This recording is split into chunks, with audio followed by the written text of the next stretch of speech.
Yeah, I'm going up to the Northwest tomorrow. For vacation, work, both? Both. I mean, it's not really vacation when you're working every day, Right. It's like working in a different place. That's what I know that does make a difference though. it does. And actually, I won't have to be parenting. Oh, okay. Or walking with Buddy, but Buddy's pretty easy. And actually, parenting has been fine lately. But yeah, we're going to go up there, and then he's been up at his sister's outside Seattle with the motorhome, and then we'll drive the motor back to California. We'll spend a week at the coast, unless it's really raining a lot. Yeah. So am I the co-host? Is that why I'm getting these? I can let people. Yeah, I just put you as the co-host just in case. Yeah, it's good. So I have some, yeah. I don't know if we'll do breakout rooms. Did we straighten that out? Because I usually just manually do them. If I make you like the full host, then you can do it however you see fit. Because I don't think you have the option right now, right? As just a co-host. Do you see the option? Let me see. Good morning. Let's see, breakout rooms. Yeah. Oh, you do? Recreate breakout room. I don't know if I can assign no, automatic. Yeah, I can do it. I don't know if we will do it, but if we have time. Hi, Catherine. Hi, Catherine. Sandra, if you're there. I have to end on 2 minutes early. Okay. Hi, I'm here and I will be unmuted. I mean, I'll be on camera a little bit later, but I'm listening. I was going to be late and I thought, okay, I can just jump in and then be in my chair in a little bit. Okay, great. Thank you, Catherine. Glad you're here. Can see a nice picture of you anyway. Hi, Sandra. Let's see. Welcome. Hi there. Hi. I'm finished eating lunch, so that's why my video is off at the moment. Okay, it's up to you. We don't mind you seeing you eating lunch. Okay, well, I'll get back on the video then. We all eat lunch. I was like, oh, I'm starving. I can't wait till afterwards because it's like 1 o'clock here at my time. Yeah, of course. You can always eat lunch during the meeting. I mean, I eat lunch. I mean, I wouldn't eat because I'm leading it and I don't eat during my sessions, but if I'm just in a meeting, I'll eat my lunch. Okay. Thanks. What's for lunch? Well, I had a turkey wrap and now I'm having a fruit cup. Great. Sounds good. Lots of spinach in my turkey wrap. Nice. We've got to get our greens. Yes. Yeah. Wonderful. I'm glad you're here. I am too. I thought Sherry would be on. I didn't check with her. I'm sure she will. Yeah, she might just be a few minutes running behind. And I know we have a couple people who normally are here who aren't coming. And I was in touch with a few people who said they might try and come, new people. So we'll see. Any updates from you, Sandra? And I know Laura's coming back and Catherine is just listening right now. Oh, you're on mute. I didn't want you to hear me chew. So any updates in your world there? Not really. I did the sensation tracking and that was really cool. Very consistent physiological responses, very consistent. Good. I was like, okay. So now it made me more aware. Okay, I just need to take a step back and breathe. And, especially when I'm getting frustrated. Exactly. With my daughter or my boyfriend's son. Mm-hmm. And but yeah, I was like, wow, okay. Yeah, it's like a magic trick. And yeah. Then you realize, oh, like exactly that. I can just take a step back. Let me just take a step back and feel this. Because then And also, if I can just feel what's here, then I'm training myself to just feel what's happening over there. Oh, you're having an experience. You're upset. You're whatever. Exactly. And you're like, oh, that's happening over there. Oh, okay, that's happening over there. I have space for that, to unfold because I have space for myself. Instead of just reacting. Exactly. That is the name of the game, is learn how to respond rather than just reacting and being kind of trapped by our habit patterns. And I do tend to react like, stop it. Exactly. You're not the only one. Welcome, Julie. Hi, you can unmute yourself if you want and say hello. Hi, Hi. Glad you made it. thank you. I almost didn't. I just pulled in the driveway. I thought it was at 11, not 10. And then I was glad you sent that. Someone sent an email just now. Yeah, Paige. Paige is very good Oh, about that. Thank you. So I ran in the door and got on. Wonderful. Wonderful. Remind me where you are located. I'm in Happy Valley, Oregon. Oh, yeah. Nice. Yeah, Is it raining up there? it is. I'm going there soon, actually, to Oregon, not to Happy Valley, but to Oregon. Okay. It's raining. Yeah. That's what I've heard. Yeah, but we had a great summer. It was mostly warm and dry and Mm, watering the garden every day because we didn't have enough rain. So it's kind of nice to have the rain now. it is. It doesn't rain all day, right? It just rains for like a period and then it kind of stops. Or it rains. Exactly. Yeah, that's fine. I can handle that. Yeah. Yeah. Well, we're glad you're here. So Thank you. do you want to say anything about yourself by way of introduction? Yes.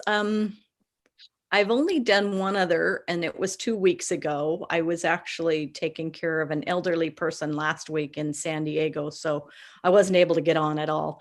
But my name is Julie, and I have a 40-year-old son with cat cry syndrome. We've had our ups and downs. And when I start to recall the times with him, he's more of a blessing than not. He's settled into an assisted living home right now. And I still struggle with feelings of guilt for doing that. But having him in a good home is good. It's good for me to see. Sometimes I feel like I need to pick him up more. I need to be with him more. He needs his mom more, but I'm working through those feelings. That's where I'm at in my journey. Thank you. How long has he been out of your home? Well, that's interesting. He's been out of my home since he was 21 and he's now 40, but I've never been so distant from him. He was raised on a remote island in Alaska. So at age of 21, he moved, like to the neighbor. They created it was an old pastor and his wife. They created an assisted living home out of their home so that Jimmy could have a place to go because I felt like I needed my independence and he needed his too. So from that point, I moved out of Alaska in 2019 and moved to Hawaii. And he was doing good, but then the pandemic hit and everything went backwards and wrong for him. He started having aggressive behaviors because his whole program is social. He's a very social person. He loves to hug. He likes to be around people. And the program we had him on, he was out every day meeting and greeting people. And all that stopped with the pandemic. So my daughter, who lives in Oregon here, said, I need to move him to Oregon with me since he's got no one in Alaska. And his dad lives in Alaska, but his dad hasn't made contact with him since he moved out of the home at 21. And his dad doesn't want to have anything to do with him. Thank you. So anyway, we moved him to Oregon. And then in Hawaii, my new husband could see that we needed to be closer to him. So we moved because he was kicked out of several group homes. So we moved to Oregon, got him settled into a great group home. And he still has a few of those behaviors, but we're working through it. And as long as things are in his plan of care, we're finding out we can, the parents really do call the shots, and his team calls the shots. It's not, the state of Oregon won't allow certain things to happen unless it's in his plan of care. Right. And that was a learning Really? process. And Yeah. so Really? Thank you. I'm going to just pause you for a moment, if that's all right. Because I can tell, and I think that what I'm getting is that it's important to share this. So I really want to encourage everyone here to make bridges, to put your email or your phone number into the chat and say, hey, I'd love to continue this conversation with you, because that's really one of the main reasons we have these workshops, is to make these connections. So I'm sorry to just pause you there. And no, I was finished anyway. Thank you. Thank you. And really just reach out. So if somebody says, like really resonates with what Julia is saying, or would like to continue the conversation, does everybody know about the little chat bubble on the bottom? And you can just put your info in the chat and say, I'd love to chat with you. You can also reach out to each other on Mighty Networks. So that's another way to stay connected. So I really encourage that, because having community, as Phyllis, welcome Phyllis and Kathy, as Phyllis has said so many times, is so important and so huge. And this is your community. This is the community of rare mothers who understand. So I need to end like 2 minutes early today because I have a call after this. So I want to just dive in to our meeting today, and I'm so glad that you're all here, and I really appreciate your commitment to showing up. It makes a huge difference. So we're going to talk about a little bit about attachment theory today, which is a very complex subject in psychotherapy. And it basically, and I'm going to just point you to this book too, Stan Tatkin's book. I don't know if you've seen this. It's called Wired for Love. And it's really a great he breaks it down really, really well, because attachment is complicated. But the main reason to understand attachment is you can understand yourself. You can learn how to really tend to yourself. And then also to your husband, partner, boyfriend, and child or children, because this is the wiring. Paige and I were just briefly chatting for a moment before everyone arrived. And at, what was it, like 9:55, I clicked in and I get this message, waiting for host to start the meeting. And which is, Paige usually opens the room about 10 minutes early. So right away, my system says, what's going on? Did something happen?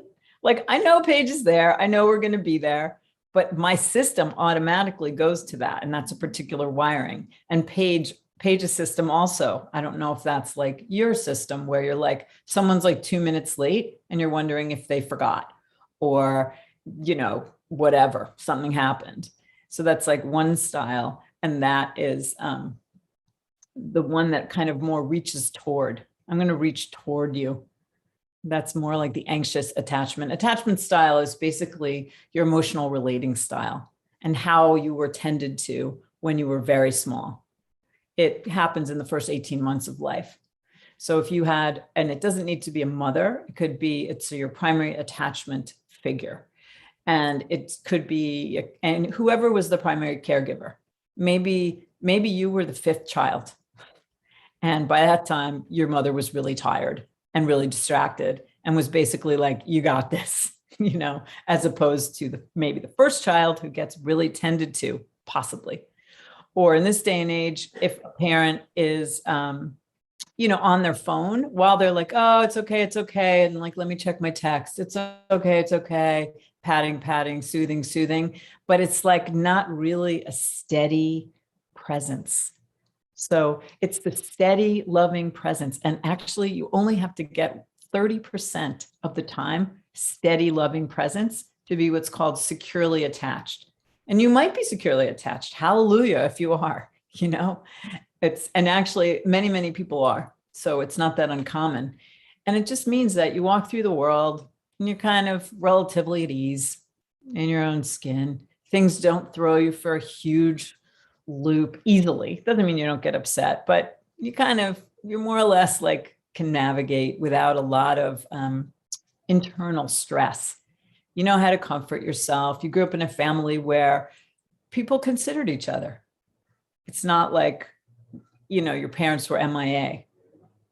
Somebody was there and somebody took care of you. Somebody made sure that you were good. When you fell down, they scooped you up and said, "Oh, come here," and then they washed your knee and put a Band-Aid on it or whatever. So that's secure attachment. I'm giving you a super, super quick overview.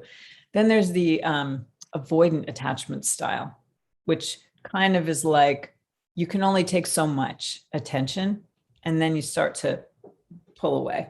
You start to just shut down. If somebody's like, "Come on, I need you. Come on, I want to relate to you. I want to relate to you." You start to go, "Yeah, that's kind of about enough."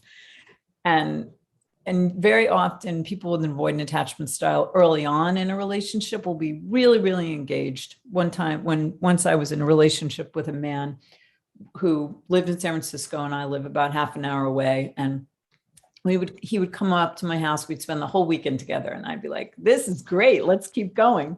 And he'd be like, "Okay, talk to you in a couple of days." And he'd go back to his house in San Francisco because he just needed to come back into himself. I could keep going and he needed to just retreat and resource, reconnect. And in relationships, it's the kind of thing where if you're in a conversation that starts to escalate with somebody who has maybe an avoidant attachment style, the anxious person will be like, "Come on, we have to work it out. Let's talk it through right now. No, don't leave the room. I'd love to finish this now." And the other person is like, "No, I need space. And then I'll come back and discuss." So it's just really useful. And this is all happening on it's happening, as Stan Tatkin says, it's in your brain, it's in your nervous system. And so this is why last week, we kind of wet our feet with sensation tracking, because then we start to notice, "Oh, I'm getting scared. I feel like I need you. I need to connect. I need to connect." Then I notice that inside myself and I say, "Oh, it's okay. It's okay." And I'm talking to a very young part of me. And the same thing, if you're getting overwhelmed, like my partner has an avoidant attachment style, and he can only handle so much engagement. And then he has to go and take, a 2-hour mountain bike ride or something and just go do his thing. So it's just really useful because it helps us. It's another lens to look through. It's another way of offering compassion to ourselves, compassion to the people we're in close relationships with. And also your attachment style can change depending upon who you're in relationship with. Now, a lot of us here have been in relationships for a long time. So if you think back to earlier on, maybe, and I've seen this in myself, if somebody's too needy, I start to pull back. I can't handle it. So then it just shifts around. The good news is you can heal it. You can heal it in your primary relationship.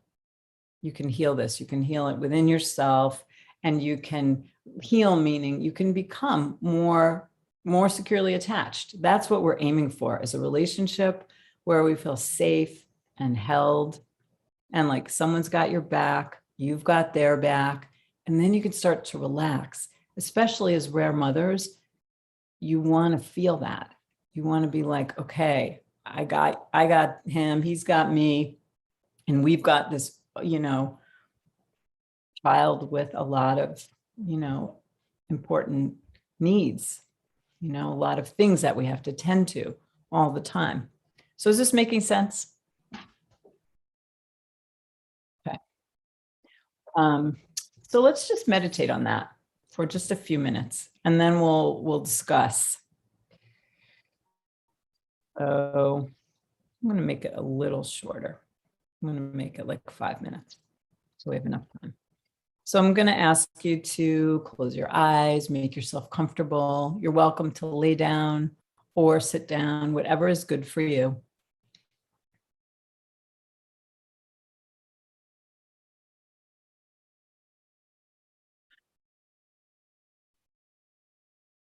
So just taking a few breaths and turning toward yourself, one breath at a time.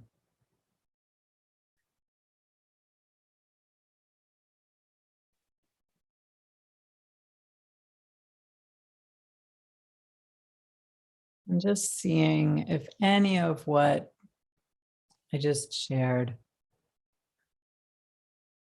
is resonant for you. If you feel like, I do need a lot of connection, just notice that. It's not good or bad to have an avoidant attachment style or anxious or be securely attached.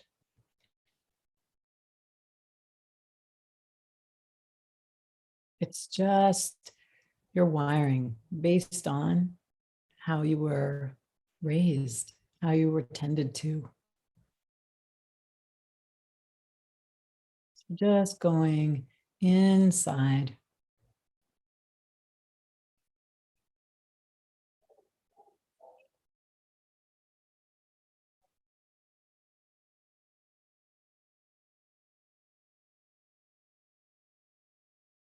And maybe going back to a time when you were little.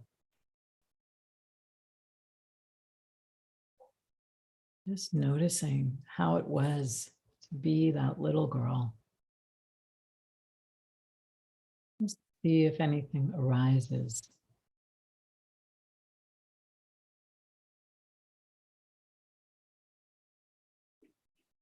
Noticing if there's a feeling of being held, or maybe sporadically being tended to.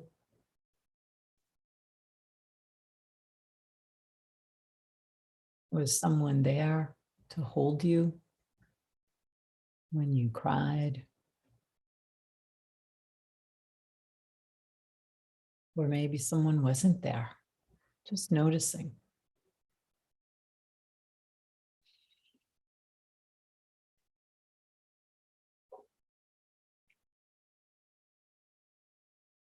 And just feel what arises, maybe images, maybe physical sensations.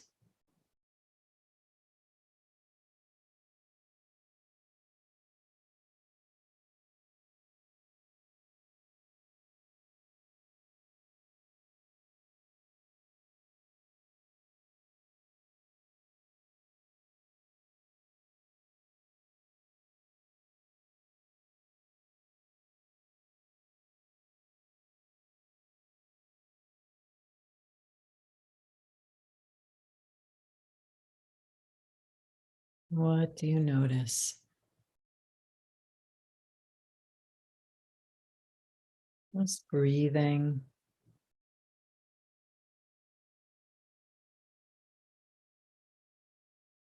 Relaxing.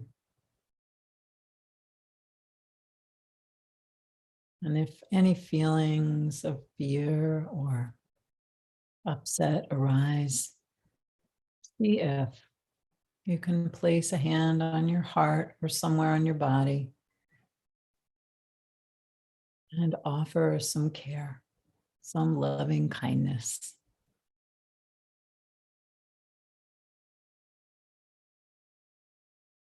Or maybe you want to scoop that part of you up into your lap and hold her.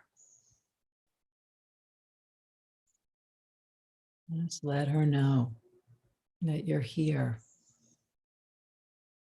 and it's okay. She's held.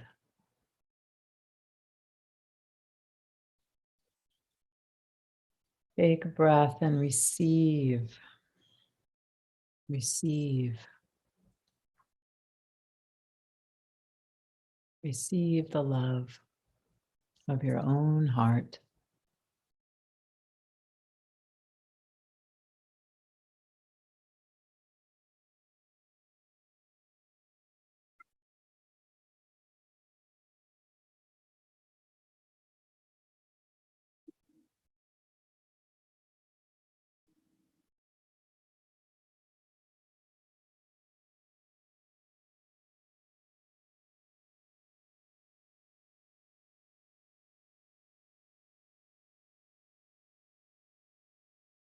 Let's just take a big breath.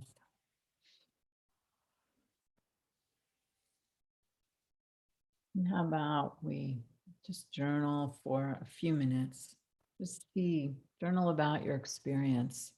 What was your experience of the meditation? Maybe a memory came up.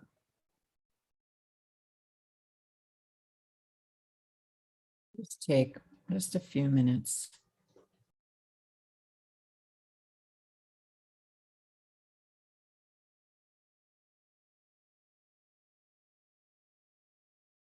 And you won't be asked to read this, although you're welcome to read it if you're inspired or refer to it.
Just taking a little bit more time to finish up whatever you're writing.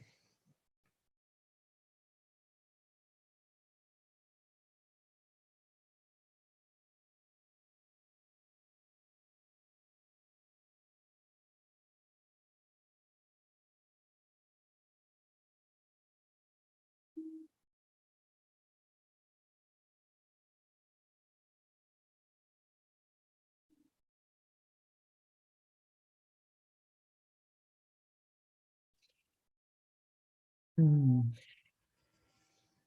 I'm curious, what came up? Came up for you? What touched you? If there's something that you know about yourself or have learned about yourself in this realm of attachment theory.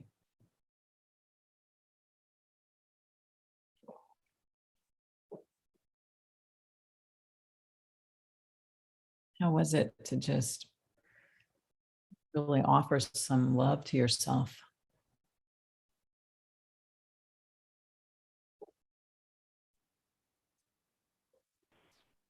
Were you able to do it?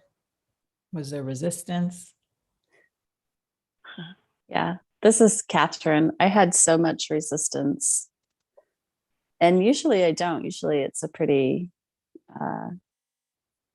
a pretty willing participant. But today in a little bit, I'm taking my son to an eye doctor appointment.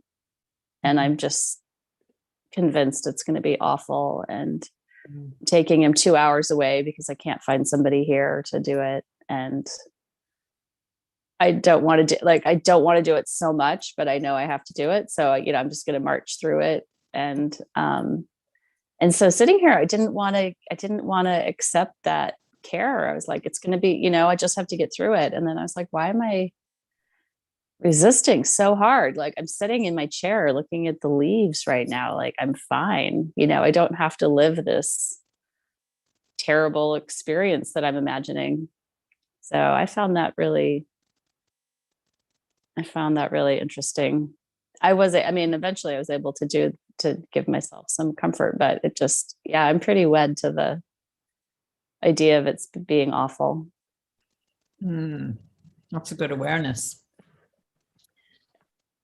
Yeah. It's that being wed to the worrier part. Mm-hmm. Yeah. And I definitely have the anxious style attachment. Mm-hmm. I always want, when there's discord, I always want to stay together till it's better and have that, end with but we are so loving. Everything's fine. Mm-hmm. So. Well, that's really useful to know. So how does that work with your husband?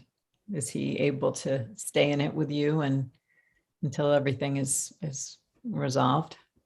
No, not at all. So it's a big mismatch. So it's better for me to understand, that it's a mismatch and not a reflection. It's not a reflection of how much he cares about me. It's just not possible. That's right. So it's interesting that even with myself, you would think that with myself, I would just give myself all that love. But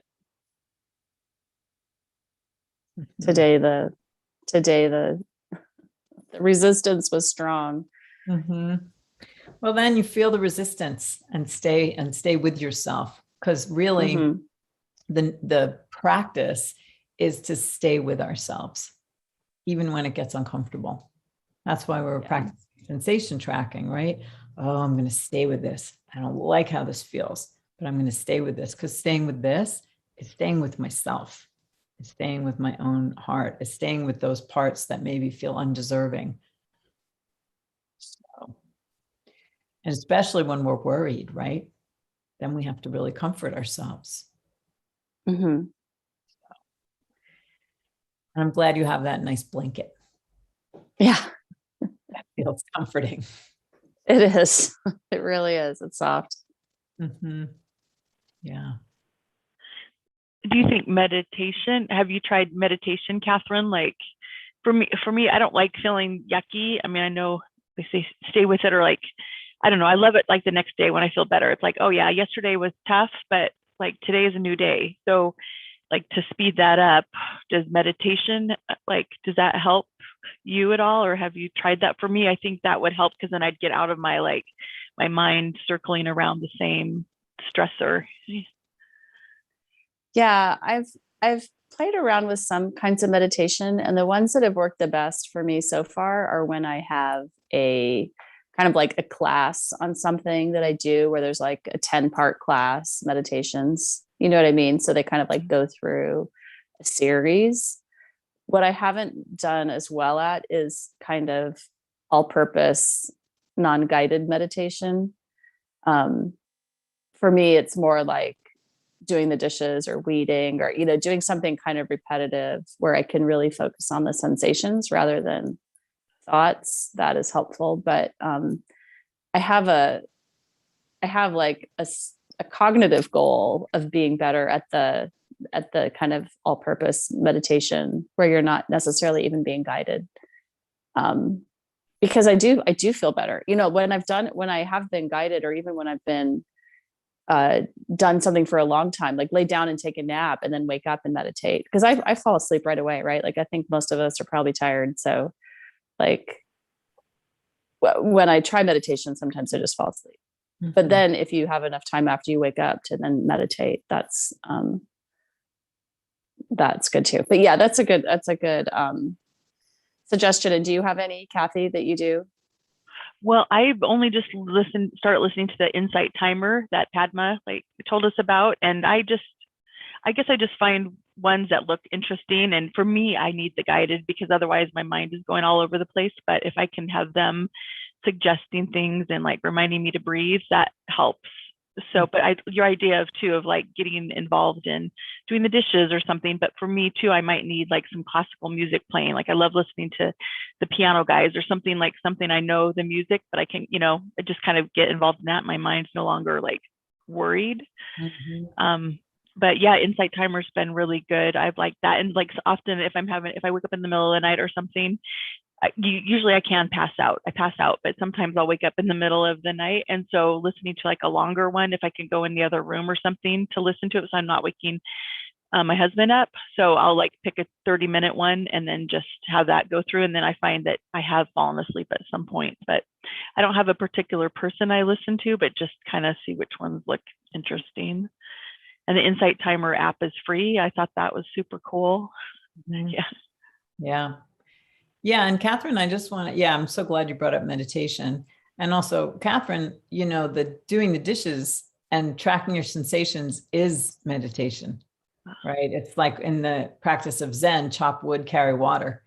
It's just that. It's like, okay, I'm doing it, and this is what I'm doing, and this is all I'm doing. And my mind wants to wander, but I'm just going to notice the hot, soapy water on my hands. So I feel like, you can try different meditations and guided meditations, and there's many good ones up on Insight Timer. And then do a system interrupt, which is what you're doing by doing the dishes or whatever task comes up. So yes, meditation helps us to notice when we're getting into our kind of habitual thinking patterns. And then we can say, do I want to go here? Do I want to spin around in this again? Is it helping? Probably not. Worrying is very draining. Oh, important stuff. So what else is here in the space for you all?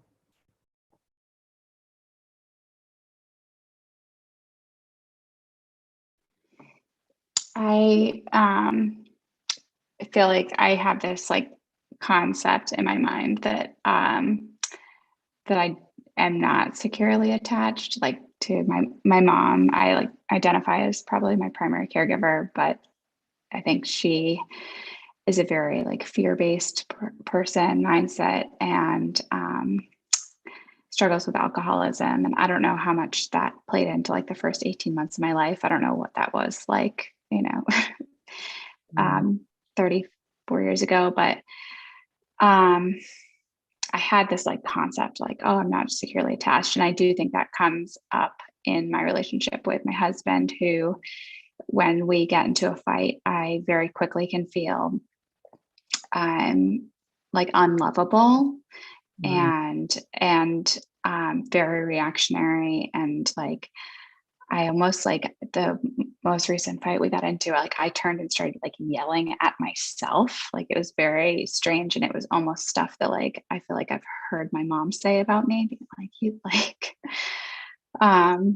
which is, and so those were like concepts that I was kind of going into the meditation with before. And what was interesting that came up as I was like there in that kind of more relaxed space of love was just like this, like, oh, kind of forgiveness.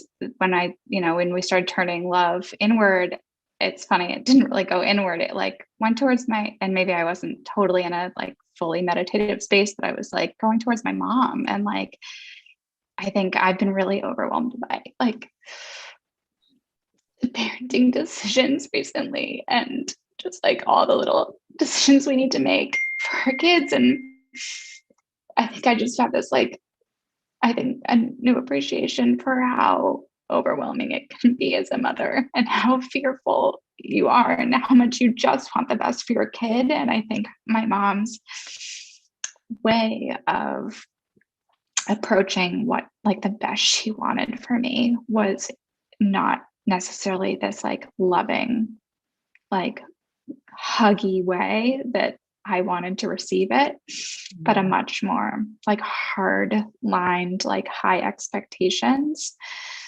and almost like a boss to a employee. And and I guess I just like tried to come to that with like love, because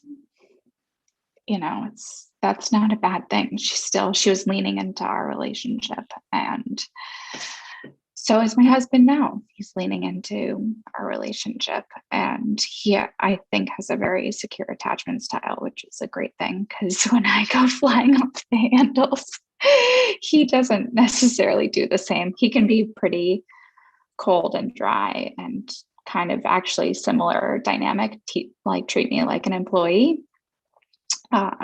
But I don't know, that was a big lot of share, but that's what came up. And just kind of this like overwhelming feeling that I've been feeling as a parent in the decision-making role. And yeah.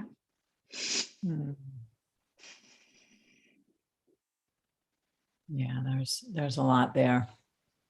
There's a lot there. And of course, feeling overwhelmed in the decision-making process as a mother.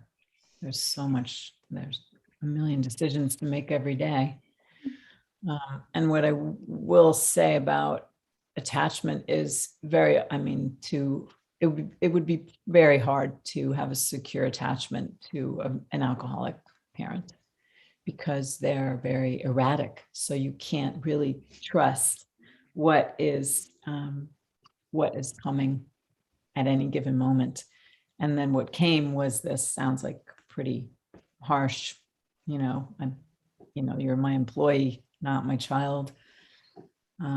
So that can cause, even if someone was there, right? She wasn't able to love you in the way that you actually needed, which can happen. She did what she could do, right? And it's beautiful that you're able to offer her, to have empathy and offer her forgiveness.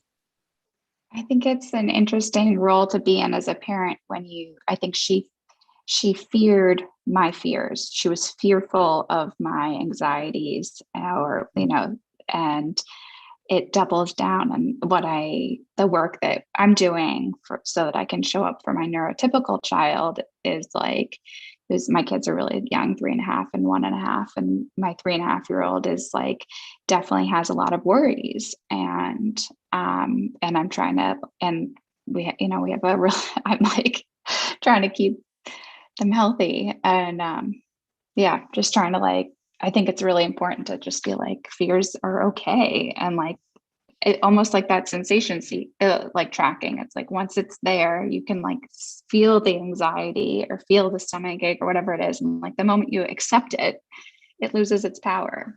It's less uncomfortable. So I don't know, try not to repeat history.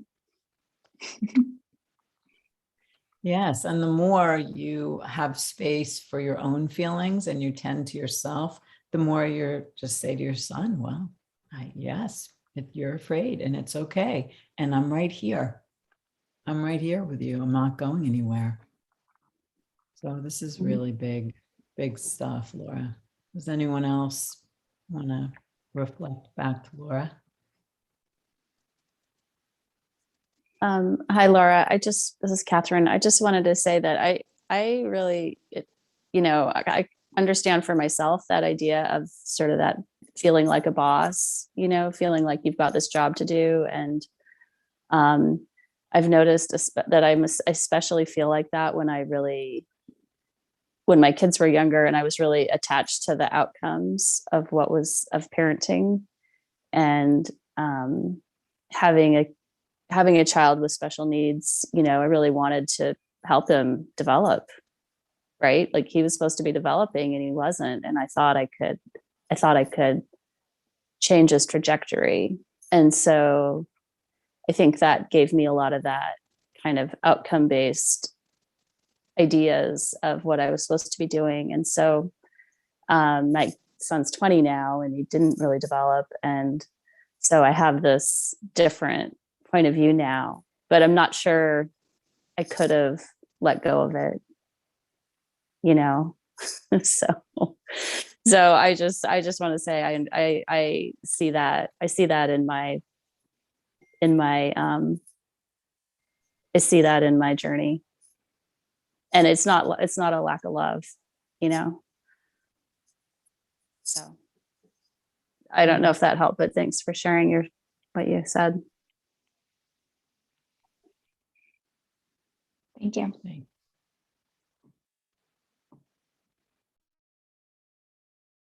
Anyone else have something they want to share about this?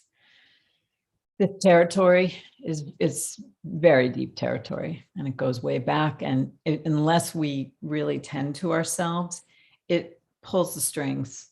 It starts to run things, just as you said, Laura. All of a sudden, like you're flying off the handle, and you don't even quite know why. It's because of that. It goes way back. So those are the moments when we want to really tend to ourselves. And ideally, we have our partner, sees, okay, you're just in a moment. And it's really a moment of when we're very young. And so we say, okay, I see that's my 5-year-old wife over there. I'm just going to be right here without judgment. I'm just going to be present because I know that that's what's needed. I'm going to hold. That's how we can heal with another person, because they're there in a way that our parent wasn't able to be there. So it's a practice. And we all take turns being 5 or younger, even now in our 30s, 40s, 50s, 60s, 70s, wherever you are. Phyllis? I like what you said about being healed and everything, because as some of you know, my mother died when I was 4 years old. She died in an automobile accident. And then when I was 8, my father remarried, and my stepmother had my little sister, who was 4 years old when she married my father. So my stepmother had my little sister, and my dad had the oldest child, my older sister, who was cute and beautiful and wonderful. And then here's this Phyllis that was in between, and just a nightmare of a child. And I see things in decades, and I look at all of you, and I go, gee, what was I like in my 20s and my 30s and my 40s and my 50s and my 60s? And what I think about attachment is, I can remember in my 20s, I was just out there wanting to talk to everybody about things. And then my children got diagnosed. And in my 30s, I withdrew and I didn't want to talk to anybody. And then in my 40s, I had gone through some education, and I thought, oh, gee, now I've got it all right. Finally, I'm all set for the rest of my life. And then there was so my point is that there is healing that goes on, because now my husband and I are in our 70s, and we've been through a divorce and gotten back together, and we are helping each other heal. So that's something that can happen anytime, with education or with just love. There was one thing I wanted to mention. Oh, it depends on how you were, or your mother was, when you were not yet born. But it's possible that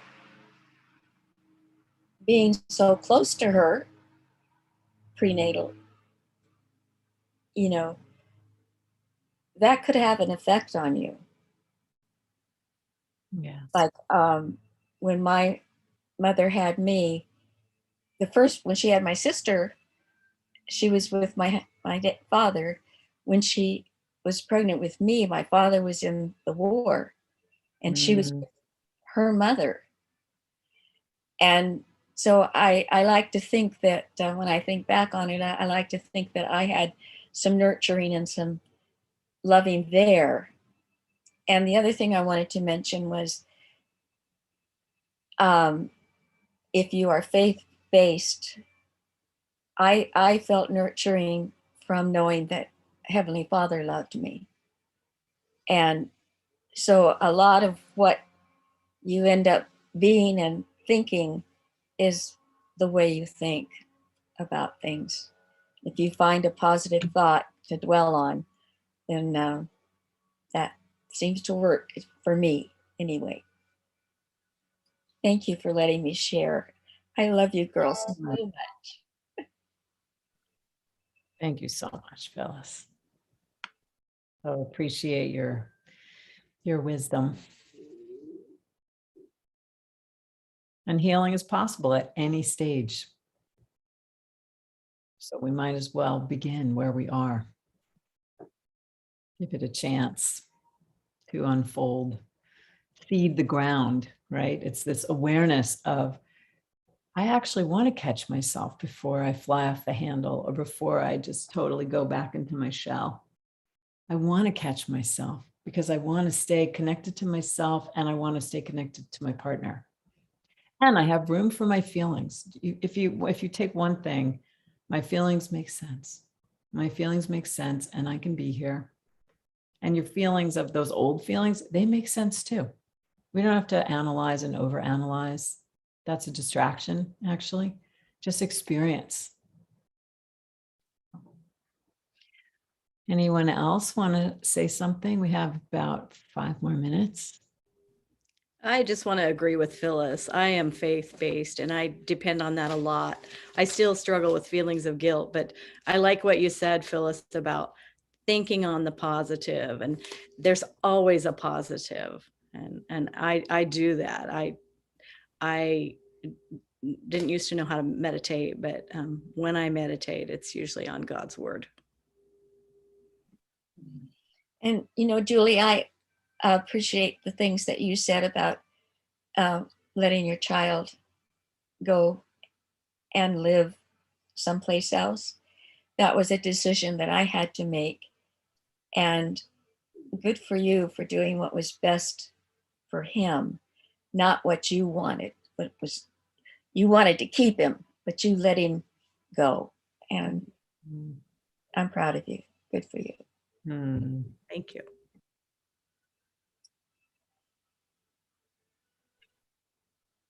Yeah.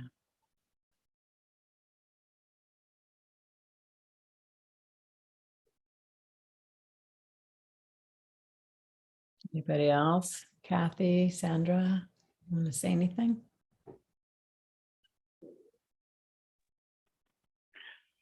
Well, I was just gonna say I felt a lot of love for my mom and still do. Yeah. And then I also thought of myself, like, I feel like I am very like, okay, especially with our neurotypical son, like high expectations.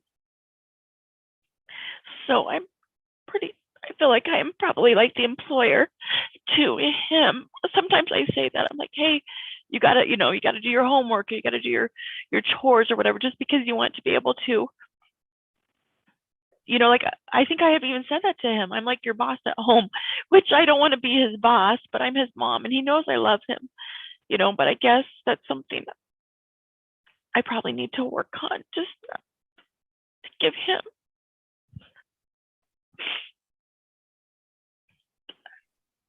I don't know what the word is. Maybe that he does. Sorry for the tears, No, but we apologize. yeah, I don't know. Maybe, I don't know. My husband's more, what's the word? Just like go with the flow. And I'm more like, okay, let's get things done. Let's go, go, go. So I guess finding a happy medium so that Dylan is successful. He's already working a part-time job. He's 15 years old. He, very part-time, but school is not his like passion, and school was my passion. I enjoyed going to school. I just said to my husband, I wish our three older kids, the older two are my bonus kids, but they were little. They were 2 and 5 when we got married, but none three of them are big on education. And I'm like, why not? It's so, I guess just letting them find their own thing though, and just letting them, as long as they're happy, I should be happy and not have what I think is success, be measured, not measure them to what I think is, like, I think going to school is important, but they don't. So I don't know, that's still hard for me. So if you have any suggestions around that, but I enjoyed like giving myself love too, just like putting my hand on my heart. Like my kids know I love them. That's the most important thing. Yeah. And they also know that you feel like education is important, right? And you hold that, and you want the best for them. So you hold that. And it sounds like, though, Kathy, just being a little bit gentle. It's almost like where, we're holding that line and we're holding that line, and then we just back off just a little bit. And they still know that the line is there, and that, my direction for you is that you do well in school and that you thrive. But I'm not going to be that employer or that drill sergeant. I'm just going to back off a little bit. And this is where the internal tracking, well, I need to know, I'm going into that, because I do that too, right? With my daughter who's 15. Yeah, okay, you got all your assignments in, you're doing well. How's it, making sure. But there's like a certain amount that's holding the boundary and being the cheerleader. And then there's being the drill sergeant. So you want to find that sweet spot and knowing, what does that feel like inside yourself when you're going into that mode of, okay, get it done. Because there's more to life than getting it done. And we have to get some things done for sure. So yeah. Thank you. I just want to, thank you. I need to, Phyllis, I want to, I can jump off and you can continue because I know Paige is hosting, but I just want to, I want to encourage you all to take time every day this week and just put your hand on your heart or wrap your arms around yourself and send yourself some love. Just like take 1 minute or 2 minutes in the day, or even 3, or it could be in the morning, at night, and just send yourself love. That practice of sending love is very nourishing and very healing. And we can be the same way we are with someone else. Get it done. Come on, push. If you're doing it outside, you're doing it inside too. So this kindness, this self-love, I want to leave you with that. And then Paige, are you good to stay on for another little bit? I actually have a meeting at 1, so. On Zoom? Yeah. All right. Well, Phyllis, is it quick? Because I need to jump off. Thank you, Padma. Good. Well, thank you all so much for being here. I'm so grateful for your presence and everything and your willingness to share so deeply. And I really encourage you to connect with each other. And if you have any questions for me, please reach out to me on Mighty Networks. I'd love to communicate. Okay. Great. Lots of love. Thanks, everyone.